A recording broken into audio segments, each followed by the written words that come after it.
final formation lap. The 2016 FIA World Touring Car Championship is about to get underway here at the Circuit Paul Ricard at Le Castellet in France, on board with our world champion. Right in front of him you can see his teammate Yvan Muller, who will start a row ahead of Jose Maria Lopez. There's Victor Shapovalov and the rest of the Rosneft Lada Sport team. Their man Hugo Vallant, all his fanciful imaginings over the winter could not possibly have put him on pole for his first ever race as a Lada driver, but that is exactly where he will start. The DHL pole sitter for the opening race here in France is Hugo Vallant of France. So his home race, his first race for Lada, and he starts on pole ahead of a world champion. Rob Huff's alongside him. Fredrik Ekblom third for Volvo. How will that car get off the line? We've not seen them make standing starts before. Mehdi Benani fourth in his Citroën, ahead of factory Honda driver Norbert Michelis in fifth, and Nicky Katzberg sixth in his Lada. Good crowd wrapped up well here on a cold morning in southern France.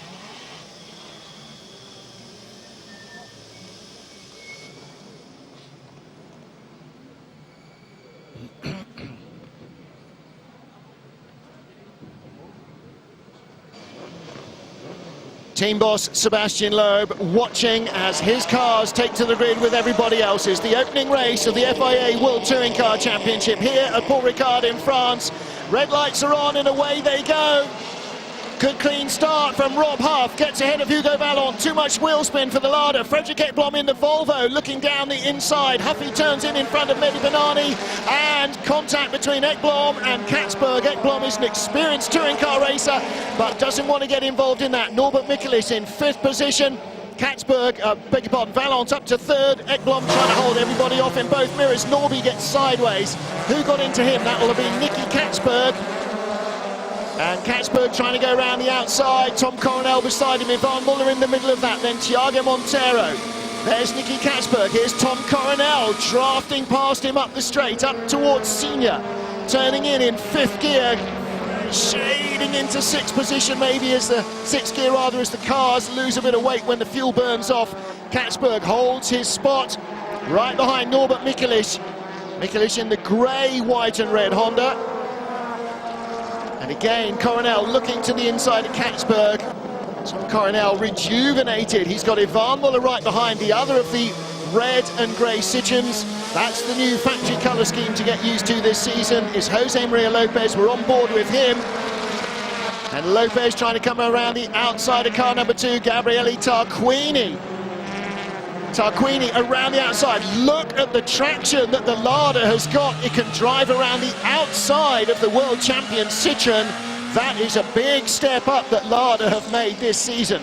Huff across the line, leading from Benani and Valenti. Then Ekblom in the Volvo. And Lopez still trying to get by Tarquini. He'll do it on speed down into the first corner. Chilton in another Citroën is right behind. Gabriele tucks in behind the world champion. Chilton's got his hands full with teammate de Moustier. Two Sebastian Loeb racing entries. There's de Moustier, the number 11 car. Little bobble for him. See the Volvo, Fredrik Ekblom in fourth place, leading this group with Norbert Michelis behind him, then Nicky Katzberg in the Lada, and Tarquini's not given up, has he? He's towing up behind Lopez down the straight in the background. Huff, then Benani and Valenti. Rob Huff trying to break away from the leaders. 1100s up, Valenti drifts a little wide behind Benani. He'd had a lunge into Senior. Tarquini didn't get by Lopez with the blue mirrors, and at the back, running out wide, is René Munich. Ted Björk's already picked off him and John Philippi. So Björk making progress in the second Polestar Volvo. Lopez feeling the pressure. Drive through for a jump start for Yvan Muller. Wow, that is a big penalty in the first race of the season. Watch, Muller's the first of the two red and grey cars. Lights have not gone off, and he was travelling already. Realised his error. Hard to see from that view, but the onboard from behind, courtesy of Tarquini, showed that Muller was clearly moving before the red lights went off. Well, Rob Huff leads now as Muller comes down pit road, served the penalty early. Don't forget, he will start third place on the grid in the main race So still an opportunity to score strongly there, even if this one has eluded him. With Norbert Mikelic behind Fredrik Ekblom. Well, this is something you can be sure that the Volvo drivers have not had a chance to practice, and that is racing against anybody else. They may have done race simulation runs with each other, but certainly not with any other car. There's the Polestar Cyan Racing team, and there is Fredrik Ekblom in 4th position and comfortably holding off Norbert Mikelic at the moment. And how will the Volvo use its tyres? The Yokohama control tyre, that's new to them as well. They're desperately trying to learn all of that, how the tyre wears, how it performs in different temperatures, how you get the best out of it in qualifying. Things that the other engineers, like the Honda engineers who are running Norby's car, they'll know that, like the Citroën engineers had to learn when they arrived. De Moustier dives down the inside of teammate Chilton and takes away 11th position. Well, both De Moustier and Chilton new to this car. They've got Ted Bjerk behind. De Moustier outbrakes himself a little bit down into Virage du Lac and into Virage du Pont. The final corner there, nearly wheel to wheel. Mikelic, Norby has got in front of Fredrik Ekblom, so change for 4th place. And Mikelic there, we saw him tailing Ekblom around through Senior and the Doubledois de Beausset. And he has got through, and you have to assume he had a lunge down into the final corner. Nicky Katzberg next up, and then Tom Coronel on board in the Chevrolet.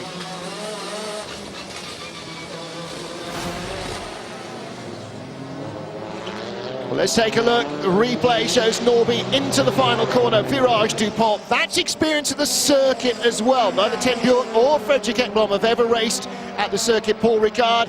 And Ekblom probably didn't realise that the last corner was an overtaking opportunity, left the door open, and Norby went through it like a rat up a drain pipe. So Mikelic up to 4th, Ekblom down to 5th, Katzberg now battling with Coronel. Katzberg drifts out wide. Look at the grip the Chevy is still producing on the inside.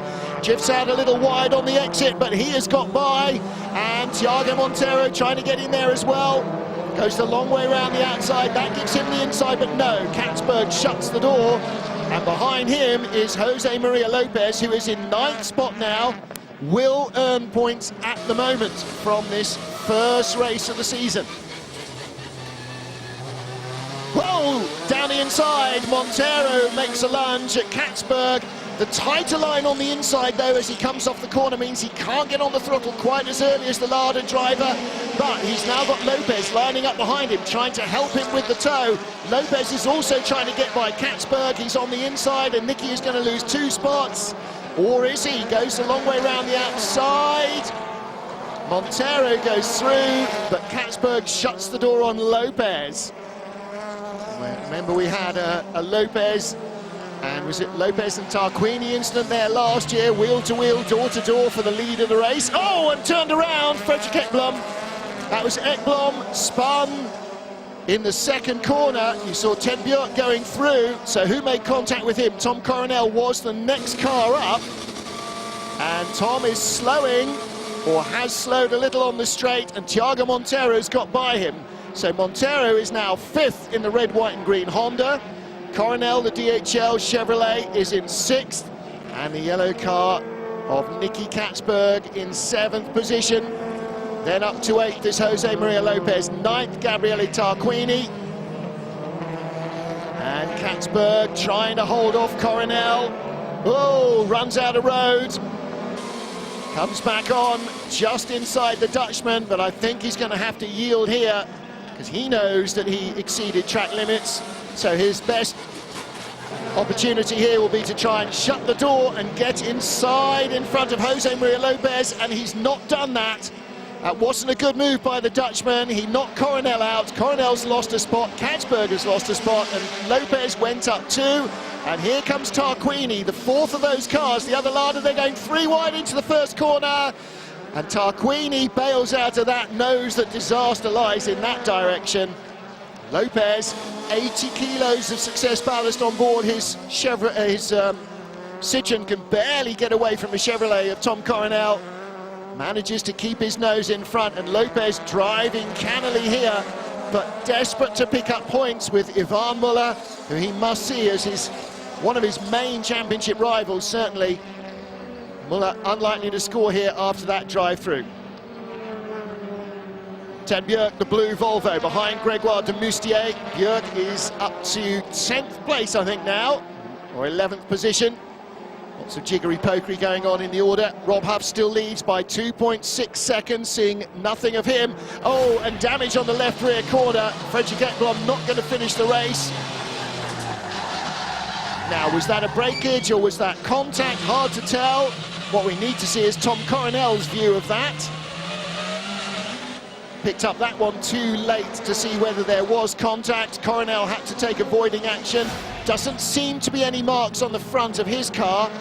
Maybe Fredrik Ekblom hit a tyre stack or a curb too hard, and it's damaged that left rear corner. Gabriele Tarquini chases Nicky Katzberg down the straights. This is the battle for 8th position. And then behind de Moustier and Bjerg. That's de Moustier 10th in the number 11 Citroën. And the bright blue car of Ted Bjerg right behind him, and de Moustier gets onto the inside of Gabriele Tarquini and turns both cars around. Bjerg seizing the opportunity to try and get alongside that Citroën C-Elysée. John Philippi right behind, so is Tom Chilton there. There's Philippi's car right behind Tom Chilton. And Ted Bjerg didn't get alongside de Moustier. Tarquini wriggling down the straight. Has he got damage? He has. I think Tarquini's car is not tracking straight. Right rear suspension looks to be out of line. So Gabriele Tarquini has been damaged by de Moustier's rash lunge. 7 of 16 laps down. Rob Huff leading by now 2.3 seconds over Mehdi Benani. So Huff, I think, is starting to peg his pace. There's Sebastian Loeb Racing. There is the Polestar Cyan Racing team. And the relevance of that is that Sebastian Loeb Racing running the 2 Citroëns that are in front and behind the Volvo. Gregoire de Moustier in front of it. And the 3rd Sebastian Loeb Racing Citroën, that is Mehdi Benani's car, who currently lies in 2nd. Hugo Valente 3rd, Norman Mikulich in 4th, ahead of his teammate Thiago Montero. So 3 of the top 5 cars are Honda factory cars. Ted Bjerg looking down the inside of Gregoire de Moustier for 9th place. Bjerg in the points at the moment in 10th. Tom Coronel just behind him, with John Philippi giving him a tough time in that Chevrolet. Gabriele Tarquini comes back into pit lane with a damaged car. Fredrik Ekblom's already in the pits. Tarquini joins him. Ivan Muller's had a drive-through. He's now 14th and last on the road. A long way behind. You can see right in the background under the bridge. There is Muller. So you can see what the gap was to René Munich. And he has got, we're on lap 8 now of 16, so he's got another 8 laps. He might catch Munich, but I can't see him catching this group for a top 10 points finish. Well, weather forecast for today was not good at any stage, and so far we've managed to avoid the R word.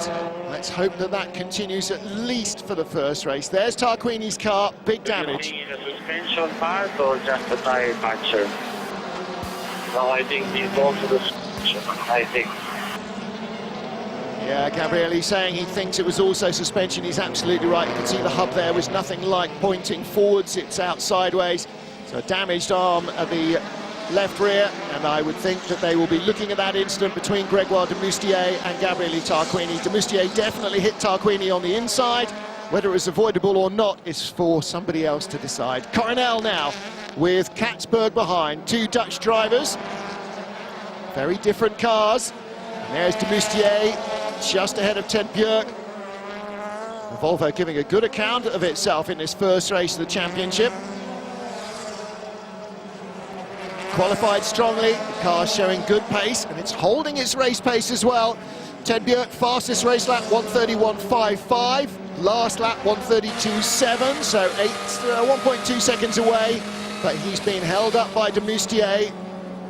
De Moustier, one of his best race weekends of the season last year, was here in Paul Ricard, a track that he knew already from previous racing, and also one with lots of big wide runoff areas where you can actually afford to try and take a few risks. Unlike places like, say, Marrakesh, that he'd just been to before, where no risks are allowed. You can see the damage on the left front of his car where he clattered into Tarquini. Left front of his car, right rear of Tarquini's. Seems unlikely that Tarquini reversed into him, but whether they will judge that Tarquini closed the door when de Moustier was alongside or not remains to be seen. There's your leader, Rob Huff. Now still 2.3 ahead of Bonani, and Coronel runs out very wide indeed from the final corner to hold off Nicky Katzberg. This is a battle for 7th place. Katzberg on the inside, couldn't quite get the overlap. Let's take a look here, last corner. Tom didn't have any contact there, just didn't quite get in the line in he wanted, had to close the door, went in a little flat, and that meant he was always going to drift wide on the exit. He couldn't really afford to be off throttle too long coming onto the front straight. De Moustier and Ted Björk battling now for this 9th position as the battle for 7th rages in front of them. Tom Chilton just outside the points here. Chilton is going to start both races from 12th position. Another little lock-up through this long, almost never-ending double right. It tightens as well late on, this double right at Le Beausset. And then through the left at Virage de Bondour. Well, Ted Björk in his Volvo and teammate Fredrik Ekblom had no previous racing experience of this track. They do now at least have a little bit on which to base their second outings. Rob Huff, Mehdi Benani, Ugo Valente, your top 3, but Valente's podium position might be in trouble if Norbert Michelisz can join battle with him. Norby just half a second behind. Valente will be desperate to try and hang on to this. There is the Honda garage with Norby's girlfriend looking as ever very... Oh! De Moustier drifting out a little wide, and Ted Björk lunging up the inside, grabs 9th place, and De Moustier now with Chilton right behind. And that was out of turn 2. 1 to 2 is really critical. If you don't get the entry to turn 1 right, you're in all sorts of trouble for turn 2, the little cut through between the front straight and the back straight here. Coronel just ahead of Katzberg as they turn into Senior, and Ted Björk up to 9th position ahead of Gregoire de Moustier. Here's the battle for 3rd. Norbert Michelisz all over the back of Ugo Valente. Well, Valente in France will desperately want to hang on here, desperately want to take that opening race podium. To be on the podium, first race of the season, just tilts your hat in the right direction, doesn't it? It gives you that boost of confidence.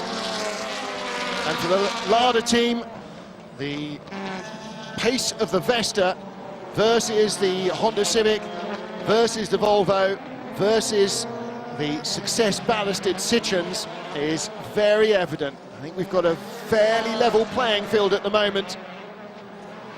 At least until after Hungary, when the weight perhaps starts to come off the Cielizé.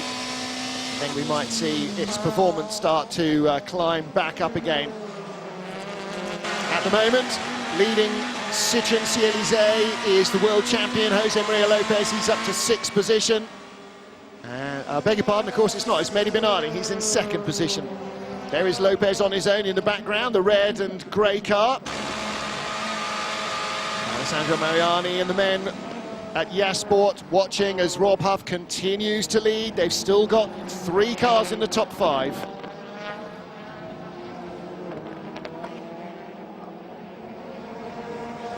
"11 laps completed.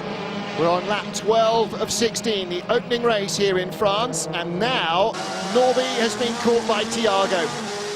So Rob Huff leads, Mehdi Benani 2nd, Ugo Valente 3rd, Honda, Citroën and Lada. And then 2 further factory Hondas. Norbert Michelisz, despite the different colour scheme, he's not a Castrol Honda, but he is a factory Honda driver. So those two cars, the two drivers, work together, sit in the same briefings with the same engineers, work in the same garage, eat in the same hospitality unit, and are run by the same group of people. And Norby now knows that he's got to make a move, lunges to the inside of Valente, takes third place, and here comes Thiago. He's on the inside as well. Can't press it home, just didn't have enough of an overlap there.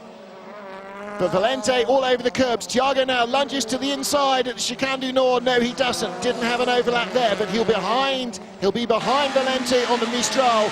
Norby is gone, scuttling off to make it third place for the Hungarian. Rob Huff leads from Mehdi Banani, and Norbert Michelis is up to third. Coronel and Katzberg still at it in the all-Dutch battle for seventh. Looking back at Katzberg, slipstreaming up to senior, and that's exactly what the green, white and red Honda of Thiago Monteiro was doing to Ugo Valente, but couldn't get a run on the Lada. And Valente, having been caught out by Michelis, will be doubly determined now not to be caught out in the same way by Thiago Monteiro. He's off the podium, but still fourth position in the opening race of the season would be a great result for him. Oh, and this time Monteiro goes inside the final corner, and Valente couldn't hold him off. The Hondas now move up first, third and fourth, but Valente being warned about exceeding track limits. That may well have been on the exit of Senior. You can carry an awful lot more speed through that six-gear corner if you use a lot of the runoff area. Well, the flag has been shown to Valente, but actually that's probably fairly redundant, because the car behind him, Jose Maria Lopez, is the better part of a second behind. May not catch Valente in the next couple of laps. You can see that Nicky Katzberg and Tom Coronel are being gradually reeled in by Ted Björk. Katzberg having a great ding-dong battle with Coronel, will not give this one up. Katzberg, incidentally, also made it through into Q3 on pace. So we had Muller and Lopez, we had Thiago Monteiro, Tom Coronel and Nicky Katzberg. So we had two Citroens, a Chevrolet, a Honda and a Lada. Well, let's hear from Ugo Valente. Fais attention aux limites de piste, fais attention aux limites de piste. Team radio saying, pay attention to track limits, pay attention to track limits. So he has just been doubly warned by the team. So that was Philippe de Corsac on the radio to Ugo Valente. And here you go, that wasn't at Senior though, that was way out on the exit of turn 2. He had to go outside the tyre stack or he would have just destroyed the car. Now then, he might actually have to pay attention, because Lopez senses blood in the water. He knows that Valente is either running out of tyres or brakes or something, and he's seen him passed by both Hondas, and now Lopez fancies a bit of that fifth place point action. Coronel still holding off Katzberg, and Katzberg now with his mirrors full of Ted Björk. Come on, Tom, get out of the way, keep pushing, pushing, pushing. Ted Björk is close in the Volvo S60. And Björk, I'm sure, looking forward to getting his sleeves rolled up here and getting engaged in a bit more battle. Fredrik Ekblom, his teammate, got spun out earlier on, or span out earlier on. We're not sure whether it was contact or just the car. Something failed on it. Try and find that out before our next race. Long gap back now between the Valente-Lopez battle for fifth to the Coronel Katzberg-Björk battle. This is 7th, 8th and 9th, on board in 9th place, the Volvo S60. Right in front of him, the Lada Vesta. So 3 different manufacturers in this battle. Rob Huff leads, somebody's just come down pit road again. That looks like Gabriele Tarquini had been out and back in. Or was that René Munich? No. Fredrik Ekblom, in fact, has gone back out. So you can just see, just saw a fraction on the left-hand side of your screen as the leaders come onto the last lap. You saw a fraction of blue. There he is. Fredrik Ekblom is waiting for everybody to go by. What he really doesn't want to do is make enemies in the paddock by getting in somebody's battle. Ugo Valente holding on to fifth, last lap. Here comes Jose Maria Lopez, and Coronel and Katzberg make contact, and through goes Ted Björk. Coronel's off track, Katzberg on the inside. Björk takes both places as the Dutch pair continue their wrangle from 1 to 2. The Volvo has gone through. Coronel will be having a couple of stern words in Dutch with his compatriot Nicky Katzberg. You cost us both a place there. Last lap lunge from the Lada driver to try and get by the Chevrolet. And Katzberg still trying behind de Moustier and Chilton. De Moustier is 10th, Tom Chilton right behind him, can't get close. Katzberg on the inside in senior. And that is real tippy-toe, hang-on stuff. Coronel tries to hang on and into Le Beausset. Katzberg with the overlap on the inside, which will only gather momentum as they turn right, right, right. And through goes Katzberg. Well, in the end, he stays where he was position-wise as Rob Huff comes out of the final corner. The 2012 world champion wins his first ever race in a Honda. In second place, Mehdi Banani, and in third place across the line will be Norbert Mikulich ahead of Thiago Monteiro, and Ugo Valente takes fifth position with Jose Maria Lopez in sixth.